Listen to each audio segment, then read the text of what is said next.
केला बेचने वाली चुड़ैल। एक बार की बात है, जादूपुर नाम के एक गांव में करतब दिखाती एक औरत एक रेड्डी के लिए गांव में आती है। आइए आइए मेहरबान कदरदान, खाइए रोहड़ा के ताजे ताजे केले। कभी खाए नहीं होंगे ऐसे केले, पीले पीले केले खाइए। ये कहकर रोहड़ा हाथों में 4 केले लिए उन्हें सर्कल में जोर जोर से हवा में उछालती हुई करतब दिखाती है, जिसे देखकर आसपास के सारे बच्चे अपने अपने मम्मी पापा से उस औरत के पास जाने की जिद करने लग जाते हैं। पापा, ऐसा तो सर्कस में बॉल से होता है ना, ये आंटी तो केले से कर रही है। चलिए ना पापा, देखते हैं। रोहड़ा एक पतली सी तार पर चलती हुई केलों से करतब दिखाती है। आते जाते सभी लोग बाहर रुककर उसके करतब देखते हैं और वाह वाही करते नहीं थकते। जैसे ही एक आदमी पास आकर उसे पैसे देने लग जाता है, तब वो कहती है, अरे नहीं नहीं साहब, मैं करतब तो बच्चों के मन को बहलाने के लिए करती हूँ। धंधा तो मेरा केले का है। पीछे देखो मेरी रेड्डी, जो भी मेरे केले खाएगा मेरी तरह चुस्त दुरुस्त और तंदुरुस्त हो जाएगा। पता चलता है क्या कि मेरी उम्र 55 की है। अरे पर ऐसे ठंड के मौसम में कोई केला क्यों खाएगा? ये ऐसे वैसे केले नहीं है साहब, ये शरीर में गर्मी देते हैं। ठंड को दूर भगाए जो भी रोहिणा के केले खाए। पापा, अगर मुझे केले नहीं मिले तो मैं घर नहीं जाऊंगी। तभी उसके पापा कहते हैं कि बेटा, केले ठंड में कभी गर्मी नहीं देते। ये सब कहने की बातें हैं, सामान बेचने का तरीका है इनका। पर पिंकी नहीं मानती। मैं केले खाऊंगी। पिंकी की जिद के आगे नत्थू हार जाता है और उसे केले खरीद कर दे देता है। पिंकी खुश होकर केले घर ले आकर खाती है।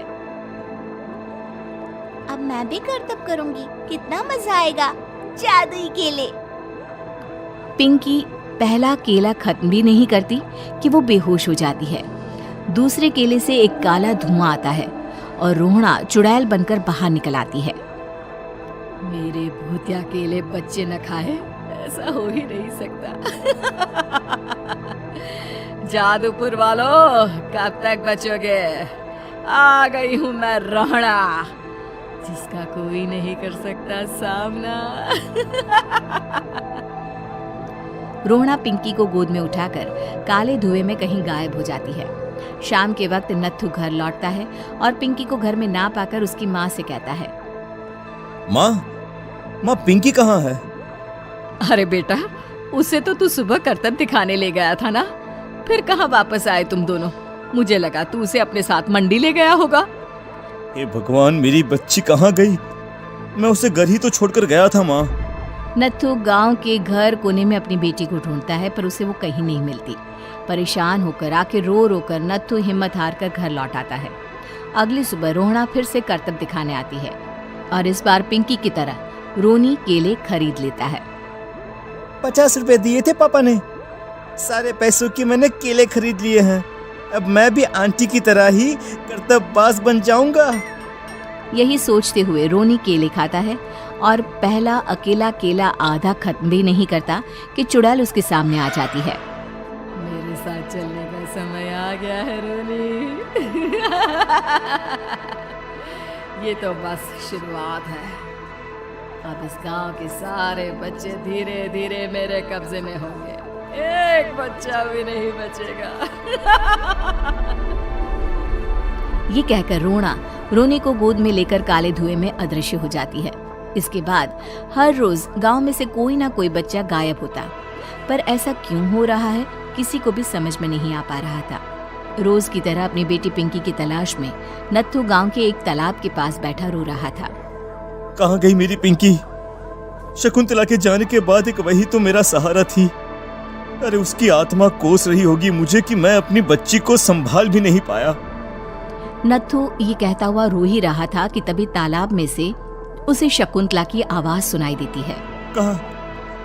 कहाँ थी तुम शकुंतला? हमारी बच्ची और सारे गायब हुए बच्चे रोहड़ा के कब्जे में हैं। वो बच्चों को जो केले देती है उससे बच्चे बेहोश हो जाते हैं और उसके कब्जे में आ जाते हैं और वो उन्हें ले जाकर काली दुनिया में ले जाती है। पर वो ऐसा क्यों कर रही है?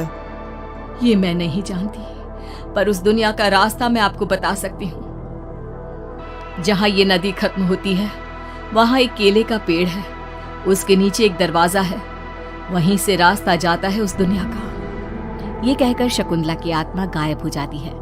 गांव के सभी लोग झुंड बनाकर उसी रास्ते से काली दुनिया में चले जाते हैं और वहां देखते हैं कि सारे बच्चे वहां काम कर रहे थे। पापा मुझे ले चलो यहाँ से। पापा पापा। सभी बच्चे अपने मम्मी पापा से लिपट जाते हैं। तो तुम लोग यहाँ तक आ गए? क्यों हमारे बच्चों को पकड़ लिया तूने? तुझे शिकार ही बनाना है तो ले, हम सब आ गए हैं, हमें खा ले। नहीं, मुझे बच्चे चाहिए। मेरे बच्चे के बदले तुम लोगों के बच्चे। क्या मतलब? मैं इसी गांव में रहने वाली एक औरत थी। केले की चोरी के इल्जाम में मेरे बेटे को गांव वालों ने इतना मारा कि वो मर गया। उसी दिन मैंने ठान लिया कि गांव वालों का भी वही हाल करूंगी। कुछ दिन बाद बेटे के चले जाने के दुख में मैं भी मर गई और मेरी भटकती आत्मा एक चुड़ैल बन गई। और फिर मैंने बदला लिया तुम सबके बच्चे छीनकर। बर्दाश्त नहीं कर पाए ना?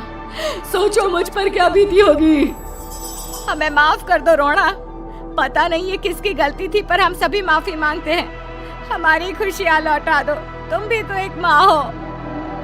गांव वालों की बात सुनकर रोना का मन पिघल जाता है और वो बच्चों को छोड़ देती है। उसके बाद काली दुनिया बच्चों के लिए जादुई दुनिया बन जाती है। अब कोई भी कभी भी वहां आ जा सकता था।